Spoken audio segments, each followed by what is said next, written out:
Hey guys and gals, this is Christian Ayala once again with you, and today I have something quite special for y'all, which is a bi-weekly interview series. The main reason we're going to be doing this is because throughout our musical journey, we've met many bands, many musicians that we think deserve more exposure. Now, we are by no means a massive band or anything like that, but if 10 people see this interview and then all of a sudden they say, oh, I really like this guy's personality or whatever, or the name is very interesting to me, let me go check him out, and all of a sudden they become big fans, then it would have all been worth it. Today I have the honor of interviewing a very good friend of mine, Eivind Strømstad, from the band MEER. So let's get into it, and I hope you enjoy it. Hello, Eivind. Hello, How you doing, man? I'm doing good. Awesome. For those, How are you? I'm doing perfect, man. Yeah, it's a bit chilly outside. It's spring. Yeah, Again, it's spring. I imagine it's the same thing where you are right now, where it's spring in name only. definitely. I remember, I think it was last May, you sent me a picture of where you are in Norway, and it was May, and it was like icy and like I don't remember if snow had fallen, but it was quite the sight for me being from Puerto Rico to see that in May you were still having like all this ice and snow. It was pretty Yeah, crazy. and that's not normal, by the way. Oh, Not in it's not May. normal. Okay, so there you go. Oh, sometimes in April maybe, but May is really unusual. Oh, okay. All right. There you go. That's So the fun part of being up here. That for us, global warming is actually kind of global cooling. It seems. yeah. I think that's why they changed it from global warming to like climate change. Yeah, They went from land. Well, we can't call it global warming, so let's just call it climate change for it to make more sense. yeah. Uh, I know all the climate change deniers use this as an argument here. It's like, yeah, it's cold in the winter, so it's not real. I can keep driving my diesel car. exactly. Yeah. It's crazy shit. So for those of you who don't know, we actually played together in 2022's Prague Power Europe, but we actually never spoke. No, we didn't. I remember that you were talking to the guys from Vulcan, right? Vulcan? Yeah, yeah. Vulcan. And you were talking to the guys from Vulcan in Swedish, or no, sorry, you were speaking Norwegian, they were speaking Swedish. But I remember thinking, oh, so they can understand each other. And Because those guys are from Karlstad, which is really far west in Sweden, so it's basically just a weird Norwegian dialect.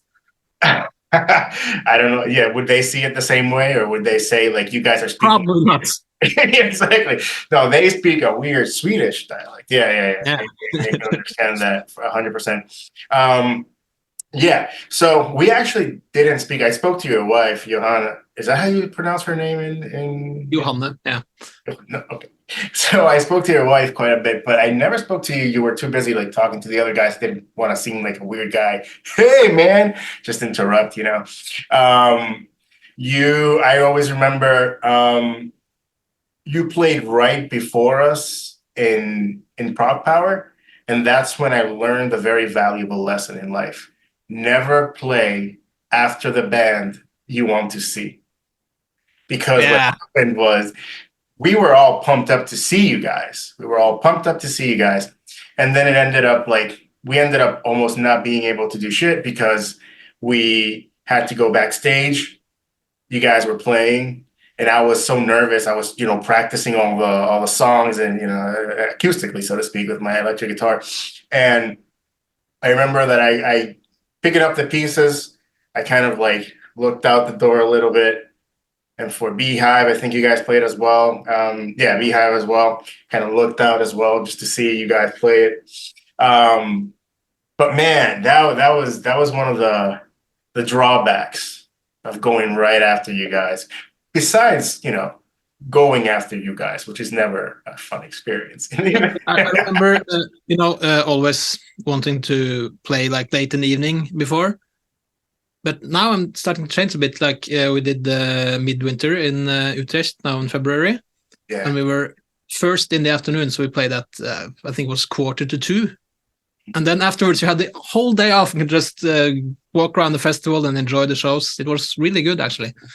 Yeah. I mean, the late positioning of the bands is kind of like an ego boost in a way. It's like, we're playing late, more people, because the theory is that more people arrive to see like the final act and whatever final acts. Yeah, But and if you play like early in a summer festival in Norway, then there will be like maybe a tenth of the capacity. So there's something to it. But like in the Prague scene, I think people are really good at just showing up and catching everything. So yeah. That's another thing I learned in Prog Power amongst the many lessons. So I know this is kind of a cliche question. I mean, again, all the interviews that I've done, I've got asked the same thing. It doesn't really bother me. But I wanted to ask you, and this is for the people that don't know you guys, if you can tell us in the audience a little bit about the origins of MEER, how did the band come together, what inspired the name, because MEER is quite the odd, cool name, but also what inspired you guys to do the name in all caps. That's very interesting. yeah, I had like a DVD from a show I did in high school where it was the first time me and Johanne performed like what was the beginning of MEER. Back then we called ourselves, we was a duo and played like jazzy cover versions of not jazzy songs. So we did a version of Foo Fighters, Stranger Things Have Happened, under the name Ted Glenn and the Crack Spider's Bitch, which was the very first edition, yeah. And then later on, we started getting some more people on board because we wanted to do like a Christmas show. Actually, I think this was in the Christmas of 2010, maybe. And because we had Ted Glenn and Crack Spider's Bitch and had some more people, then we were extended. But then we thought that would be a very long name, so we just cut out the Crack Spider's Bitch and got Ted Glenn Extended, which was actually the name we continued performing under until 2016, so 6 years. Extended released an EP, and we got always got the same feedback from people. Yeah, it's good music. I can't remember the name. No. Yeah, so we realized that we had to have maybe a bit less silly name and also more memorable. So then we had to like just try it a lot of things. We had a really long process trying to find that name. And remember we had like a blackboard with just tons of ridiculous, really not good names. And then at some point, we were just joking around with the concept of more, mer in Norwegian, because, we are like, okay, we're lots of people and we are really maximalist in our sound. So then we took the Norwegian word for more, mer, and because we wanted to be even more, we added another E. So that's really the origin of that name. More. But it's having like connotations with water in several languages, both lakes and oceans, and it's also, I think, etymologically, it's also kind of related to Russian mir, peace. So, yeah. So we thought that it had lots of meanings that you could just stack together of nice things, and it was easy to remember. And the reason it's all caps is because it looked good. Oh, okay. I see. Yeah, an aesthetics thing. Yeah, that's definitely. I thought it was part of the more thing. Like, it could be. Yeah. Yeah, more. So one thing that like always struck me about you guys is that your music tends to blend elements of like progressive rock, some metal.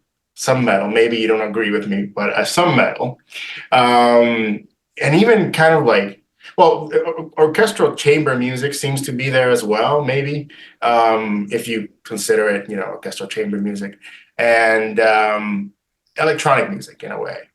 So how do you navigate these influences to create your own like unique sound? I know this is kind of like when they ask comedians like where do you get your ideas from? You know, which is like, but Yeah, so I really only got a really boring answer for this, and that's just that we do what we want to. right. And then yeah, we just go in and want to make good music, and this is what comes out. Yeah. Very rarely that like we can't do this because this is not something we would do. Because if we want to do it, then we would do it. Can you just show me your tattoo? Oh yeah, sure. So I got the Prog Power Nice. one, and I got the Avandro one here. Yeah, But cool. the Prog Power one we got in the Netherlands. For us, it was a very extremely special moment, so we just kind of wanted to immortalize it. Yeah, that's awesome. Yeah, no, really, we just we very rarely have like a set idea of what we want to do when we start making anything. We just come up with stuff, and yeah. And I also think that because like the collective process we have with writing the songs, always like it will always be pushed in the direction that would feel like MEER, I think. Yeah. Well, we have a couple of songs actually that we have just stopped working on because they didn't work out. So yeah. Okay. Yeah, I guess that's part for the course for any music writing is all of a sudden you have a so to speak a drawer full of songs that you've never finished, never quite worked out, and it's like. But for now, I don't know how you feel about this, but usually, for example, when I have that drawer so to speak of songs that never work out, it's not necessarily forever. All of a sudden in the future I find a new use for it, like, oh, that thing that I hated before actually fits in here. I don't know if that's ever happened to you, but on the new album there's an idea I had that I found the original demo for, and it was from 2011. So yeah, absolutely. oh wow, okay, yeah. And it's interesting because also I just read, the article came out today or maybe yesterday, an interview with Periphery. I don't know how familiar you are with them, but basically what they said is that they play progressive metal because progressive music just lets them do whatever the hell they want. And I agree so much with that. Like when people ask me, but why progressive music? It's because I find it to be a genre that just allows you to play ballads if you want to play ballads, very complex stuff if you want to do that, very straightforward stuff if you want to do that. It just allows for so many things, that I don't think like metal tends to be a lot more for the purists, like, and even the subgenres, right? Like thrash metal, I know purists, Yeah, absolutely. this way and that's it, And I don't know if you feel the same way about progressive music, and that's maybe why you enjoy playing it. Yeah, it makes sense. Actually, it's weird that we never really considered MEER progressive music until someone told us it was. Which is also ironic because I've always been like a prog head, so it only comes natural that I would start doing music like that, but it wasn't really the plan. Oh, okay. Yeah. When we released the first album, we noticed that it was in the prog scene we got traction, so then we just gravitated towards that later on. Okay. Yeah. So, like, how would you say, like, what are some of your like progressive influences, I guess, or music influences, but within the progressive realm, you would say? It's kind of difficult. Is I listen to some things, but I don't necessarily think I draw too much from it in my own music. It's like I've always been a really big fan of everything Devin Townsend does, Opeth. Yeah. Also, occasionally get there, so I can go full prog if I want to sometimes. Yeah. I was gonna say I think they are in there in a very subtle way. Yeah, it's like they're in your system already, so you kind of like. Yeah. But it's precisely what makes, I guess, your playing interesting and different in MEER is precisely because you take those influences and then you turn them into something, I guess, different. Also because there's so many people that comes into this with their own personalities and tastes. So it's like when Ole's favorite band is probably ABBA. It comes with those influences, and it's something completely different when I want to have down-tuned guitars and start chugging. Yeah, definitely. There are some 7-string stuff on the new album, actually. Oh, really? Yeah, That's gonna be it's well hidden, but it's there. oh, it's gonna be super interesting to hear. Yeah. We'll get into your new album very soon, but I wanted to talk a little bit about playing house, right? Um, if I interpreted correctly, or in a very general sense, there seems to be a lot of themes of like identity and like self-discovery. There seems to be a lot of songs, or not a lot, but at least some songs based on like heartbreak. If I'm reading it correctly, right? So, what inspired kind of like the lyrical content and musical direction of this particular album? About lyrics, I think Johanna would have better answers than me, I guess. But no, it's like we had this idea of doing an sort of concept album with where all the songs would come in pairs. So it would like every song would have its counterpart, which is how Beehive and Honey started. And then halfway through, we just dropped that concept, but yeah, some of it remains. So it's like I'm not going to make every question about the new album, but if Playing House is like me and you, and then you have the new album, which is more like us and them. Oh, okay. All right. All right. Yeah. Yeah, that makes a lot of sense. Yeah, I mean, I asked because like a lot of the songs, even though they have to do with identity and so on and so forth, stuff identity, they do have like they seem to have an undertone of like heartbreak, and they have like this melancholy to them that I really like. It's like Stephen Wilson said that he's drawn more to like sad stuff than to Yeah, happy stuff. Like he feels just more drawn to that, and I feel the same way. And I think in general people do. So okay, so that's really cool. Um, I'm actually very curious because I remember once, and this has to do with the next question, that we talked about chord changes and how you would kind of, I think you told me that you would challenge Ole, so to speak, to who could like create the most amount of chord changes, which kind of leads me to the question of like you guys tend to have a very intricate arrangement and kind of like complex song structure. Um,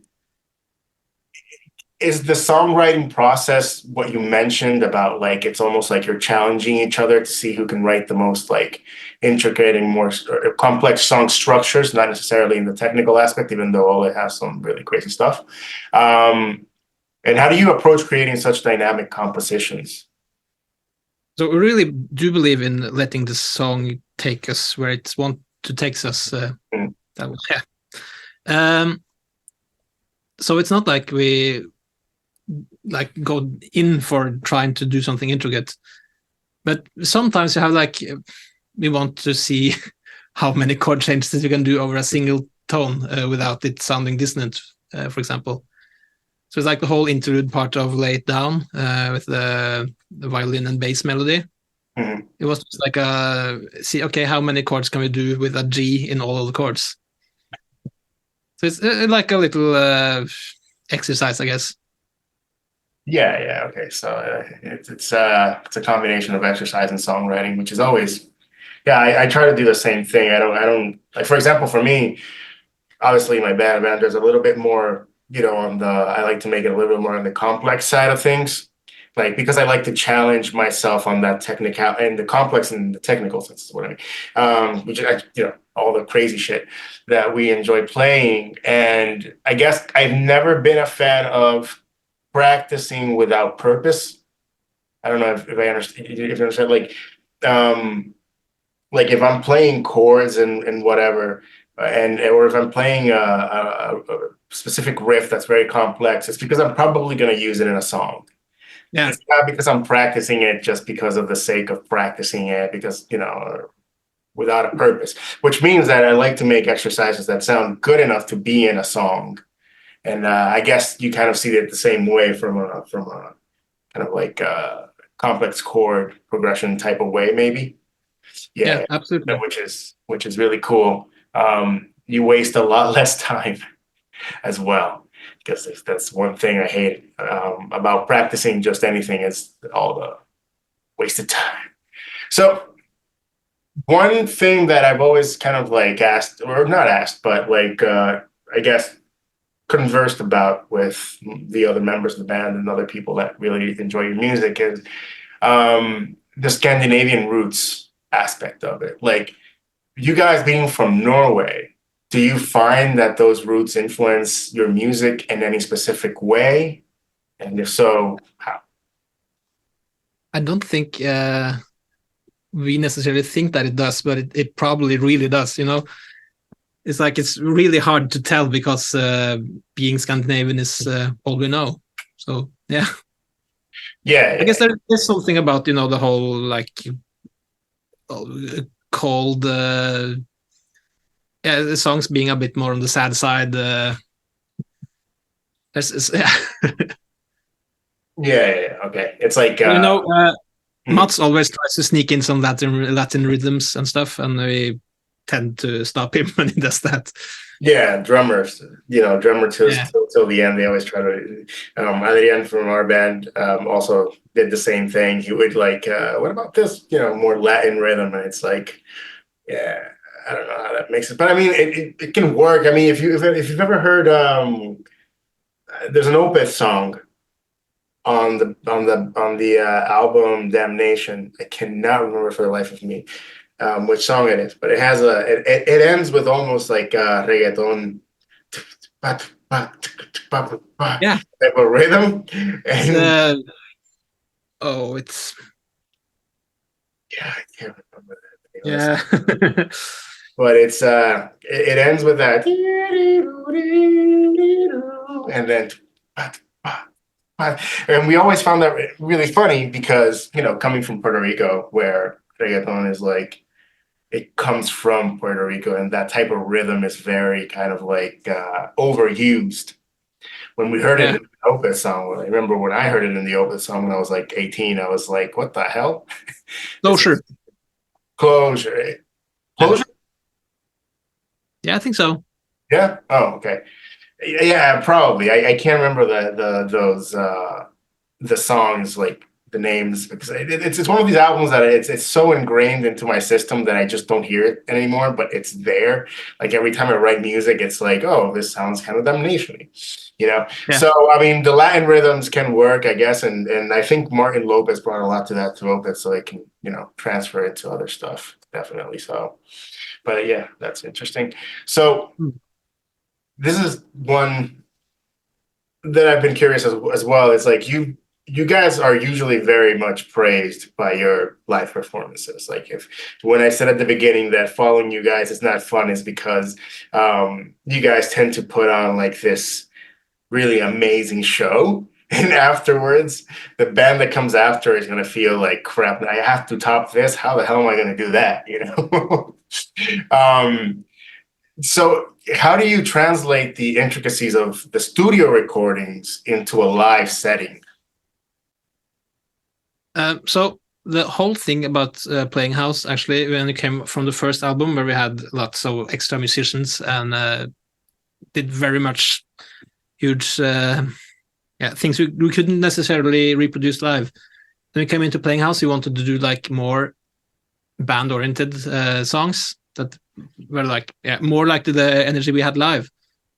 Then of course we added tons of stuff on top of that, but that's more like set dressing. So just so I think that's the whole thing. You just try to keep the core of the song there and do as little tracks live as we can. Just play most of it live. But also we're a ton of people, so we should be able to. Right, right. How many? You guys are like 7 people, 8. 8 people. Yeah. Yeah, that's enough to like make the song sound full in themselves without much overdubbing or anything like that. Yeah, Yeah. yeah, yeah. And but that's good because like for example, one one pet peeve that a lot of people, specifically I guess in Prague and have is that they don't like backing tracks. They don't enjoy backing tracks, like for example, right? I don't always want to take it back to us, but it's what I know. Like for us, we here when we played in Puerto Rico, we had to use a lot of backing tracks for keyboards because it was impossible to find a keyboardist. We Yeah. could not find a keyboardist. The few that we've had have been so, how do I put this diplomatically? You know what I'll say? Have been so mediocre that it's just really difficult. And so it was between having those backing tracks or just simply not playing live or playing live with a very incomplete sound. So, I mean, yeah, I mean, it'll definitely depend on what's available, so to speak.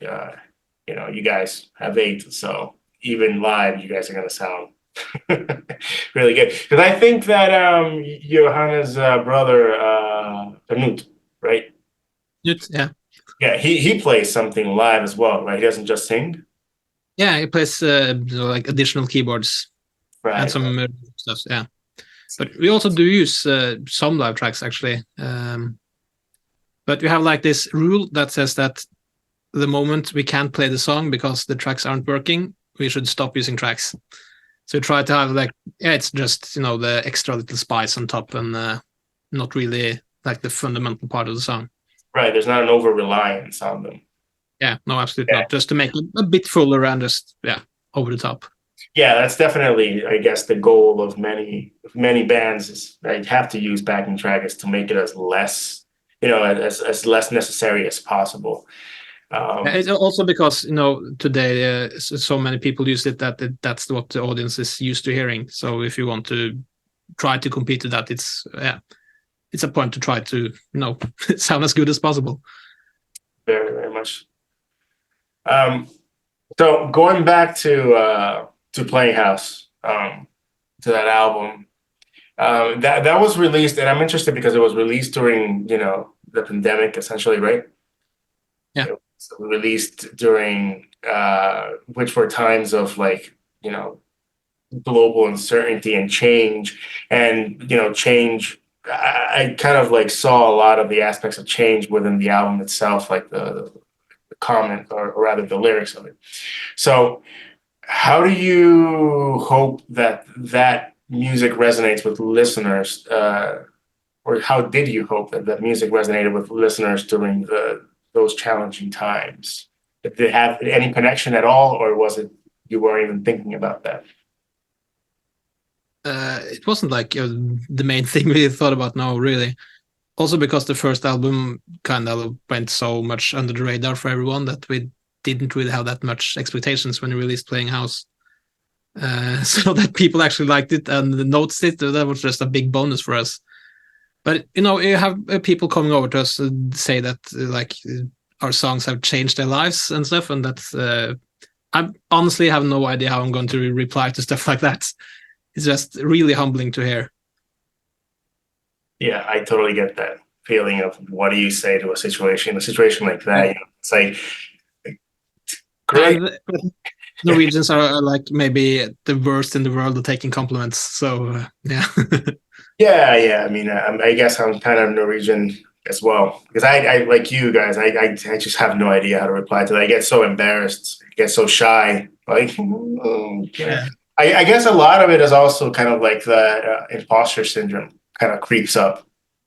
I don't know if you're, Absolutely. yeah, imposter syndrome kind of creeps up. And the more humble your society tells you to be, the more that imposter syndrome creeps up when somebody tells you something like that.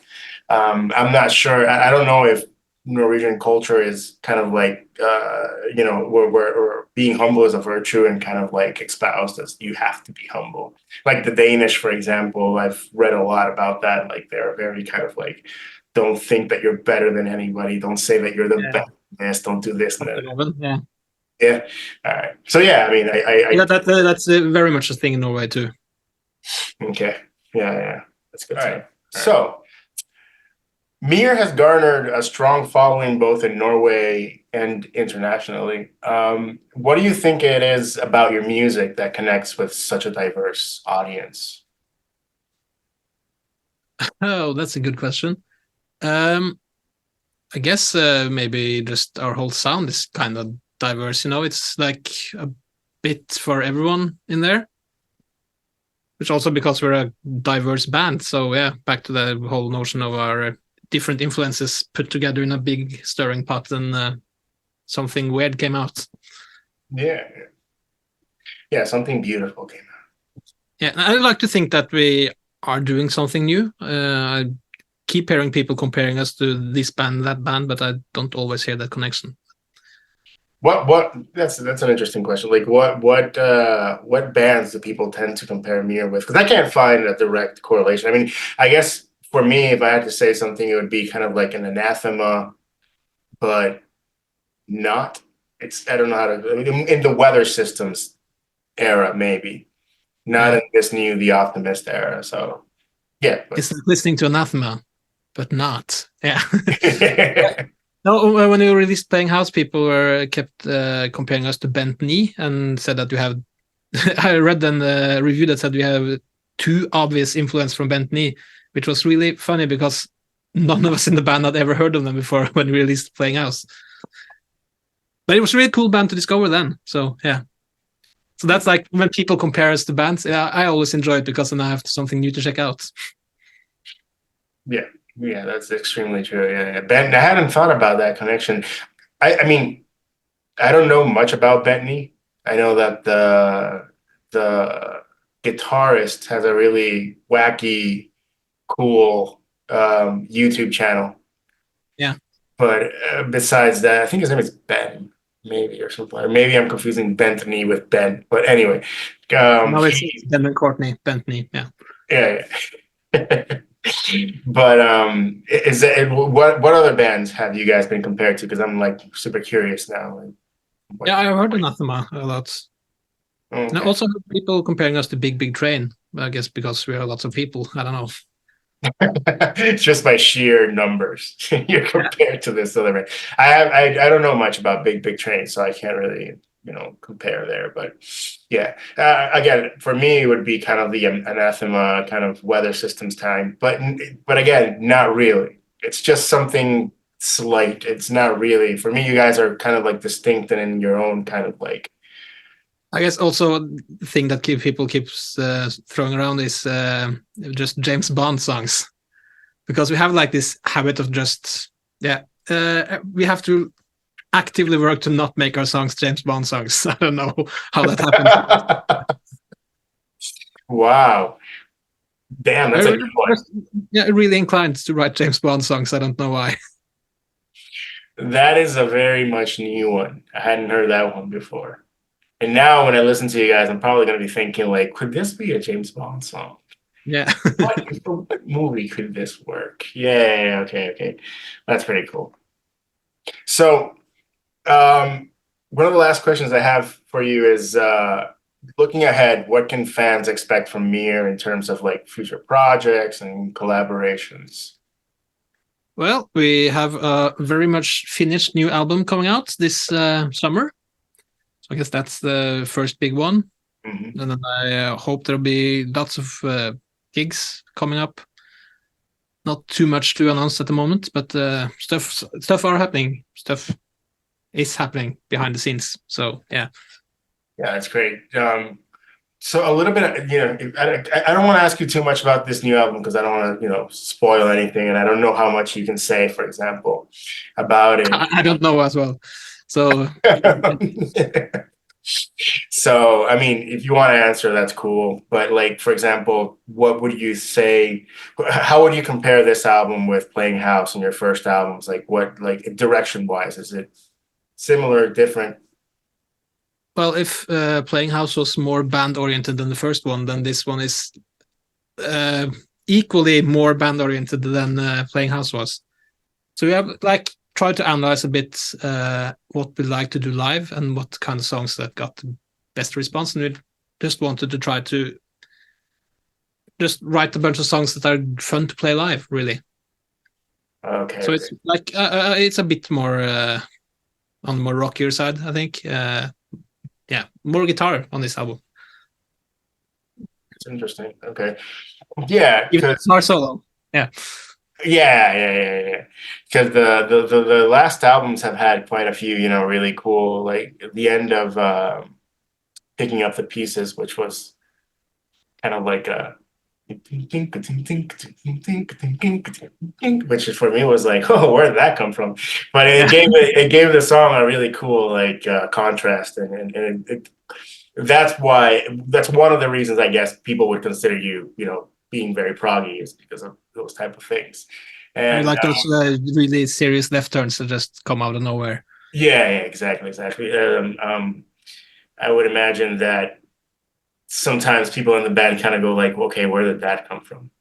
Yeah. There are some discussions around it. It's like we don't have to like go with every hunch we have. So there are parts like that that also has been cut. Yeah. And we have like this old demo for Honey that have this outro section that is just so incredibly ridiculous. I think maybe the world will hear it one day, but I don't think we're ready for it at the moment. Yeah, I was gonna say, are you guys gonna release that version at some point? It's oh my god, it's just so. Yeah, what were we thinking? Well, I mean, sometimes it's cool to hear that stuff, the demos. I mean, like for example, with Dream Theater, I always remember that they made, you know, they would release all the demos for like every single one of their albums. Like every single one of their albums has a demo out there, and I love hearing that stuff. I think it's because people like hearing kind of like the not only the beginnings of the albums and the songs and stuff, but also because it shows a very much more human side to it. I don't know if you like the final product is very polished usually and very kind of like you know, it's when you've worked on this stuff for a very long time, and then the demos are kind of like not necessarily spur of the moment, but it's just a very human side. You know, it's Yeah, kind of like that backdoor into the more human part of what you're not hearing in the final product. Um, so it would be interesting. It would be interesting to hear you guys like that version of the song, um, of every song really. But there you go. There's an idea for future revenue as well. You know, yeah, and this new album is going to be released on Charisma Records, right? Is it that yeah. Charisma Records? Yeah, label from Norway. That's really cool. One last kind of like I guess fun question that I've been kind of curious because of my own experience with this stuff. I know that you're a big D&D player, Dungeons and Dragons, for those who don't know. How would you like? How would you say that the has D&D inspired your music at all? Have you felt inspiration from it at all? Or You want a short, boring answer? sure. No. Oh no. Well, I don't. Well, not consciously, at least. But no, I've also always been very big fan of these huge fantasy soundtracks and RPG. Like the big Japanese RPG soundtracks and stuff. So I guess Mhm. some of that might have snuck its way into our music. Absolutely. So I guess in some ways, not just maybe not directly from D&D. Okay, yeah. I asked because, like, for example, in my own experience of writing music, like our third album, Skylighting, I wrote it because I wanted to create a soundtrack for a game called Elite Dangerous, which is a space simulator game. That soundtrack isn't bad; it's just almost non-existent. Like it's almost silent all the time. And so I remember starting to write that music for Skylighting before thinking of an album or anything. It was just to play that game, kind of a sci-fi feel to it, you know. And it evolved, and that's why I asked because you know, games and even tabletop games, not only video games, have definitely been a massive influence on the music. So thank you for your time, man. Do you want to plug anything? Your band's website? You want to give more details on anything? Our band's website has been down for maybe 2 years now, so I shouldn't plug that. We keep telling ourselves that we are working on the new version that will be up soon-ish, and we are, but yeah, maybe someday. Well, how are you guys like? What is your name on social media and things like that? That is also a good question. I think That's Facebook is like MEER Music, maybe. Yeah, I think so. And yeah, MEER Music on Instagram, and probably the same on Facebook. That's really all the social media we have. We are strictly not on TikTok or X or anything. Yeah, I've tried to stay away precisely from TikTok and X. or Twitter for those who haven't, are not down with the new lingo. But yeah, thank you very much, Eivind. I really appreciate this. And I hope to hear what you guys are producing very, very, very, very soon. I hope to release it soon. So yeah. Awesome. Thank you. Thank you. Is it a push or